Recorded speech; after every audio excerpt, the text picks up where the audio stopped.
NBC seems to have been the seminal network for television in those days, and during the period of, let's say, 48 to 53, there were a lot of shows on the air whose names are legion and still very well remembered. For example, Robert Montgomery and the Philco Playhouse. What do you remember of that period? You just like today, with Aaron Spelling, let's say, producing a whole lot of shows. Shows tend to come in groups from certain places or people. The Chicago School of Programming was vital to the birth and growth of radio. Actually, it was considered by many as the foremost more programs were produced out of Chicago than any other place, mostly the Wrigley Building. But that also developed the Chicago School of Performers, and Parks, I forget his name, Jack, something Parks, and Ted Mills, and Dave Garraway, who functioned as a producer as well. In 1949, Ben Parks was his name, and Ted Mills. They created like Stud's Place or Garraway at Large as part of the Chicago School, which also gave birth to things like Kukla, Fran and Ollie, and Ding Dong School for Little Children, Miss Francis. They all came from this very small group under a man by the name of Jules Herbeveau, who was the program director for the NBC station in Chicago. WMAQ. WMAQ, correct. Now, that's one school that got on and was taken not only because they were good, but because they were existence. It was there, and you couldn't stop them, and they fed the network, and we could take their programs from Chicago Live. It was vital that you couldn't go any further than Chicago. There was nothing in Kansas City or something like that, but that was the place. In New York, there were certain key people who had a marvelous sense of what was good. Nobody more important than Fred Coe. So when Fred Coe was able to develop the Philco Playhouse and do Mr. Peepers at the same time and be supervising other dramatic shows and help start those kinds of shows, they were in-house, everybody was on staff. There was a third person who was, while he was interested in PBS programming, was David Susskind.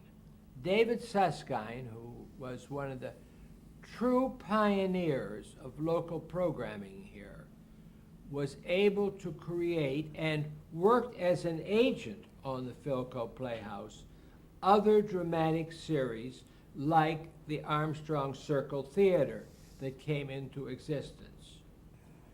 And then there was a few that were dreamed up entirely, like people like Pat Weaver.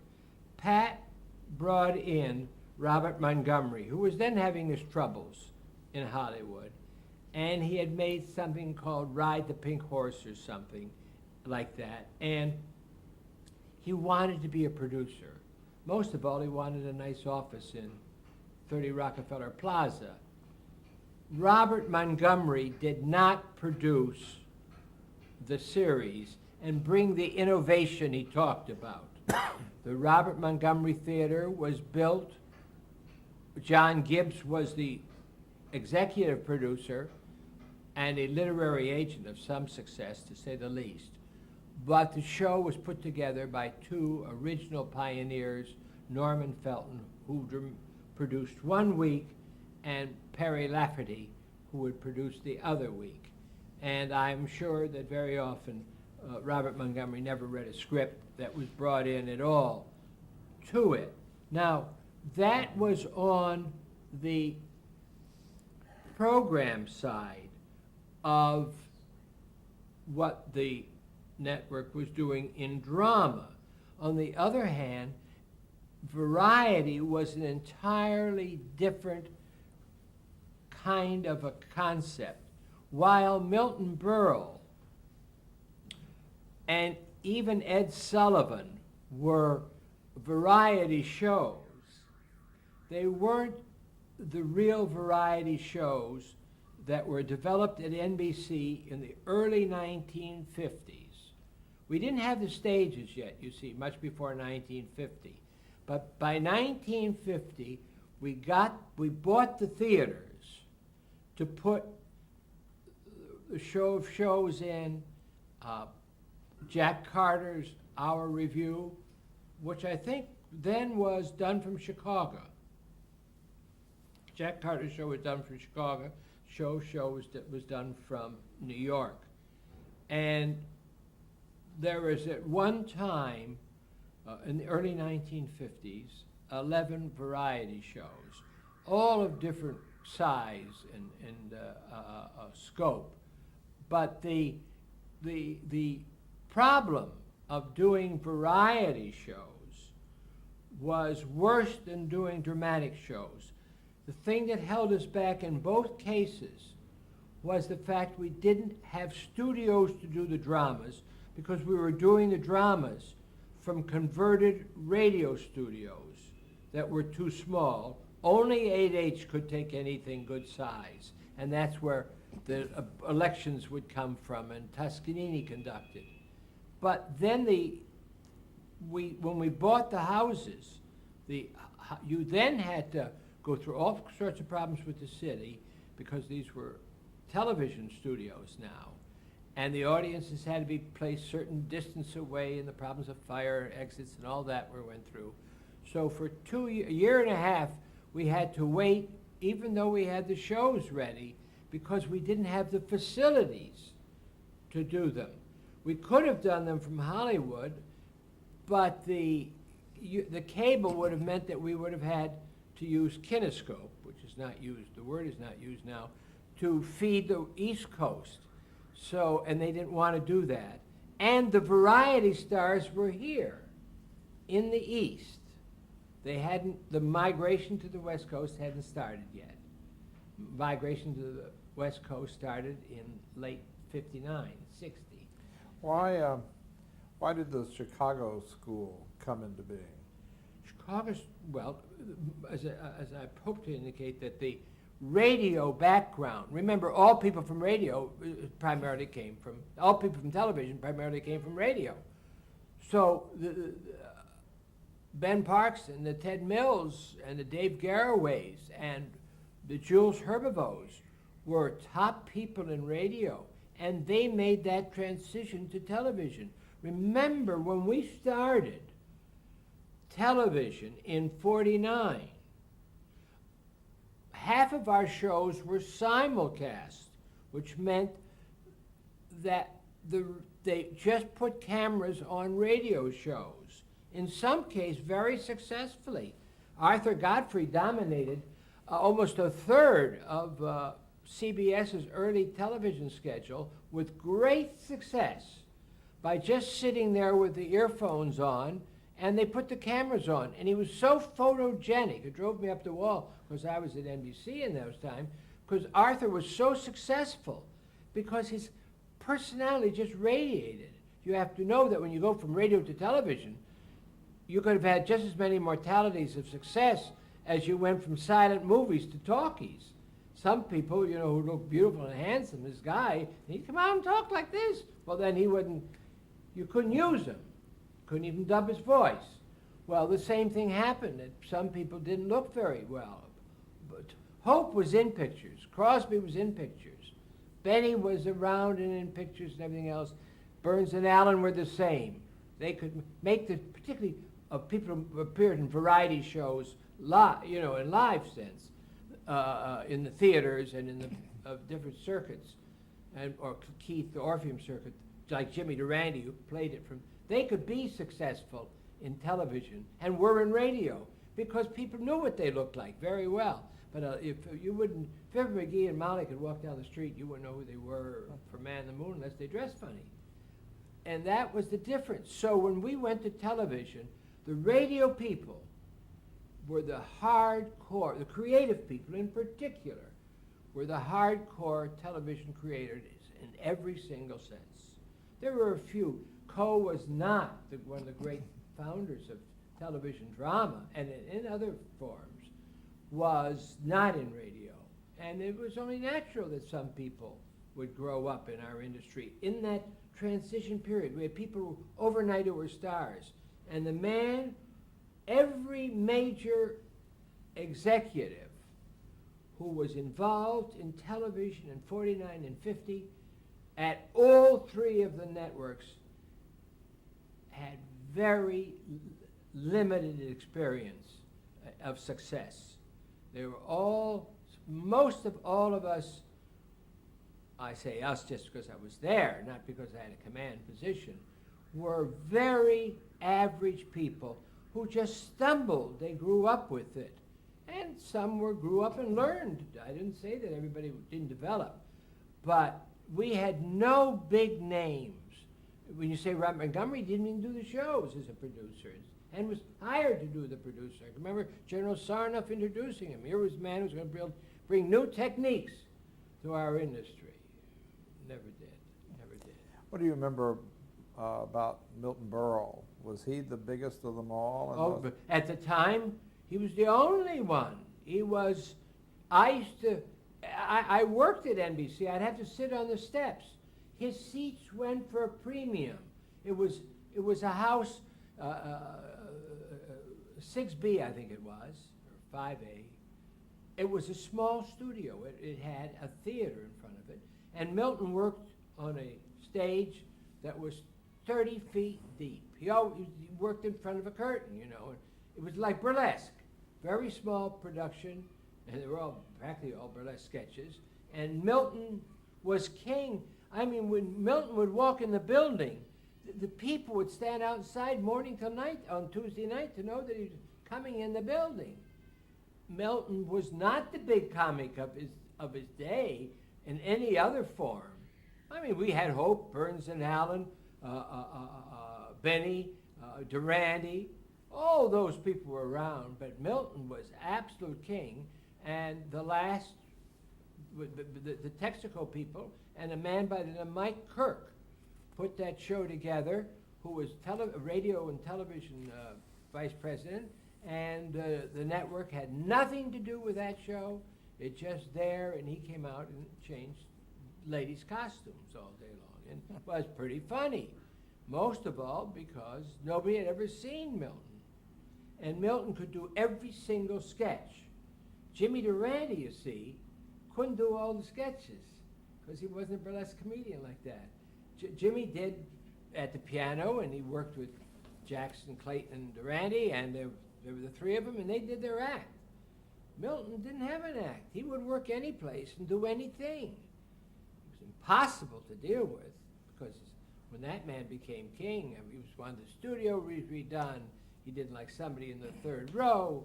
He insisted on all the tickets be funneled through him, and he wanted nobody to use his theater when he wasn't in the theater.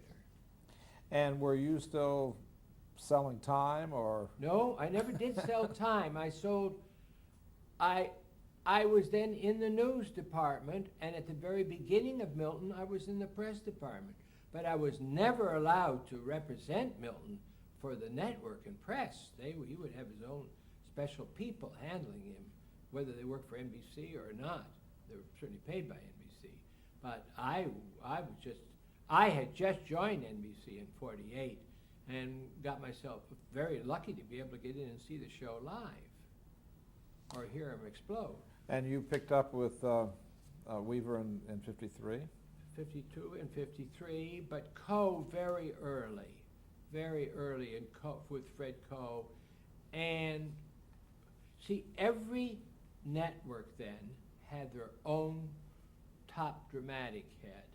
Brodkin was ABC. Tony Miner produced Studio One, was and Martin Manulis, too, were the great dramatic heads at CBS. See, drama was a real staple for television in live drama. We once had on the 3 networks 14 live dramas on the air, all hours at that time, except one half hour was live. No, 14 hours live at one time. And they were all brainchilds of the 3 men I've just mentioned, or the 4 men. Those men had the power to, you see, you couldn't get costumes then. You couldn't get stages. You couldn't get rehearsal time. When Marty was written for Philco, I can remember Fred saying he's going to do it Sunday, but it's his Thursday. He only had the first 2 acts done. And then the famous story, of course, they repeat, he had the 3rd act on Saturday, and it was a hell of a 3rd act. But that story is more than just a story about the success of a show. It meant that the way shows were done. And the shows were done out of panic. The word was panic, because even when we did a big show with big names, they would fall out the week before or the 3 days before, and there'd be rehearsals all night. It was not rare to see people in the halls of hallowed Rockefeller Plaza, Center. There, this Rockefeller Center, which is the worst place in the world to be doing entertainment shows. Can't get in the doors. You couldn't bring in scenery easily. The trucking costs were driving you crazy. There were too many people around all the time. It would be ridiculous to plan a studio headquarters for production. That's why they later went all over town, including CBS bought a dairy, I think it was the Sheffield Dairy or something on 57th Street. NBC later bought stuff in New Jersey and theaters uptown. But it was terrible, the atmosphere to work in. As you look back, it was terrible. At the time, we were all excited. We thought it was fun to be doing these things, and being on Saturday night after a show was done. It's something that has gone out in modern times. You would call up the person and congratulate him on the show. I used to call Max Liebman up after every show, and he's gone, I can tell you the story, and we had one flop after another with him. He later did some great ones, but when he did the specials, and I said, Max, you did it again. I meant, he really did it again, it was awful. And Max said to me, Mike, he said, Sonia was his wife, he said, let me put her, or you tell her. And I said, Max did it again. She said, oh, you've made his evening. And he was, he was in the studio. But if you didn't call after a show, you see, it was the program executive's responsibility to keep the morale of the troops up. How are you going to keep the morale of the troops up? You got to be home to see it. You can't be in the studio. There's so many shows going on. You had a list of people you called up after it, and sometimes they would call you. What were some of the decisions regarding the Texaco Star Theater that you remember? Well, the Texaco Star Theater was a decision by the Texaco people not to continue, and Milton really was quite willing to, I think, to call it quits at the end of that run. The ratings were starting to go down. He'd run out of material after 3 years, 4 years. I don't remember the exact time, but I think it was only 3 years that Milton had it. It may have been 4.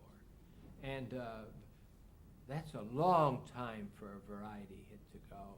You'll notice that whether it's Gleason's Hour, Gleason ran longer than anybody else did. But then he took a lot of hiatuses. And he worked in different forms, both from the Honeymooners to 3 variety shows for me, I know. When did Weaver introduce the Today Show concept? And was that the first of his of his ideas? Today first, tonight second, Spectacular's third. Magazine pattern started with Today, Tonight, and the Home Show. Home Show was an hour service show that didn't last because it was ahead of its time. Our service show for women only. And did you have a role with Yes. him on those Oh, I shows? did, yes. Pat was wonderful. He would come in and have a script on exactly what he wanted to do. Who was going to be the host of the Today Show? Garraway. Where was going to be? Had to have a fight with the general to get us to convert the RCA exhibition hall into a studio. And he did it because he wanted the people passing by. He thought it gave a sense of dynamics. General thought it wasn't nice to have a television studio in a nice RCA showroom. And as a consequence, I was always the one who was sitting near Pat when he would come in on Monday morning, and he'd hand it to me, and I would read for the first time his concept for the Today Show, or the Tonight Show, or Wide Wide World, or Show of Shows, or anything like that. And when he converted from radio to television, television when he first came aboard, and television he knew was going to be king. There was no question in his mind. That's why he took the job. But what was he going to do with the radio network? He wrote out the plan for Monitor, said on the 5th floor, we're going to take that engineering studio, and that's going to be the studio for radio, and we're going to give the stations back 5 minutes or 10 minutes out of every hour, and we're going to have service units in the thing, and critics, and all entertainment, and all of that, but short spots. Days of Jack Benny and the Stars are over. It's not going to be that kind of a national medium. It's going to be a service medium, and he was right. But on all of those forms, I could understand what he was saying better, because he loved comics, and I was able to get along with him very closely, and we did develop a close relationship for many, many years. Was he the best? Nobody like him. He never believed in building a better mousetrap. He took television forward. Without him, we would have never made the progress we did in the time we did. But the other people, he was not so practical all the time, but he was truly a all-around broadcast executive, because he knew advertising, he knew programming, he knew scheduling, and he was very good to people. Did he have an intermediate head of programming at the time? Many. Fred Weil, Tom McAvity, Carl Stanton, another Stanton. Myself, no, I didn't work for him. No. Yes, I did. I was program head for a while. But that didn't mean anything with Pat there. But by the time Kittner came, we went back to the more traditional kind of bureaucracy. Pat read scripts, thought conceptually all the time. He was, remember, a junior 5'8" from Dartmouth. He was not exactly. He did believe that television should not be the jukebox in the living room. Why did the general fire him? Well, most of all, because he wanted Bobby to run the store. His son. Did you work with Bobby? Yeah. Is it awful that we all call him Bobby? He answered to it. Makes it work. It sure does. But what kind of a relationship did you have with him? Or? Oh, not very good. I left within a year afterwards to go to CBS. You were involved with the Colgate Comedy Hour. I was. And where was that produced? In New York, but on the coast as well. It all depends who the comics were. Colgate Comedy Hour was rotating comics. And Pat knew that you couldn't get enough stars to work every week. But he lumped together Hope, Martin and Lewis, even Ray Bolger, Jimmy Durante, a couple more comics, and once in a while we'd throw in, Marge and Gower Champion, and somebody else would do something. But the Colgate Comedy Hour was different from the Comedy Hour on Saturday nights. Pat's concept was that people should not have drama, they should have variety all night. But he couldn't have a 2.5-hour variety show.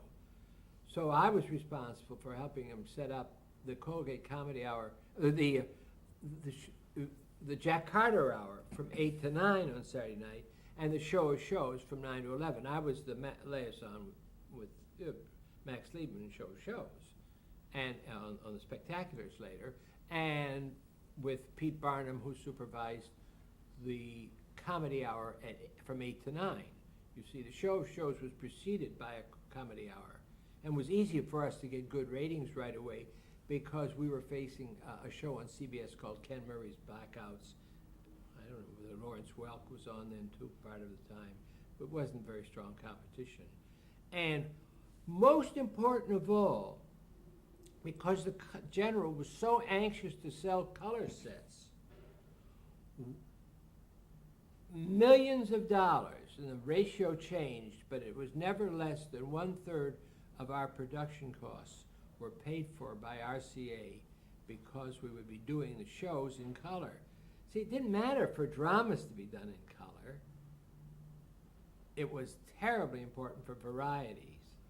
And color became a factor about 1956 or 7, that there were more people watching shows in color by 4 or 5% than the black and whites. And that was enough of a differential to make Bill Paley go all the way for color. When Bill Paley lost the color battle in the early 50s to RCA, he went back to black and white, and he wasn't going to fool around with color. But when color became a plus for the advertising agency, not only making commercials in color, but people like color, you see. We had to get over the Technicolor failure in films, but they liked live color, and they developed such fine quality color tape that it became a plus. But it wasn't until the 60s that CBS went into color. That is right. As I recall. Early 60s, yeah. With Jack Snyder as the president of the broadcast group. Well, it was a little before him, though. They were They had done some shows. Yeah, they did some, but they had to be then because it was an advertising plus. If you were selling women's clothes, you couldn't do black and white commercials.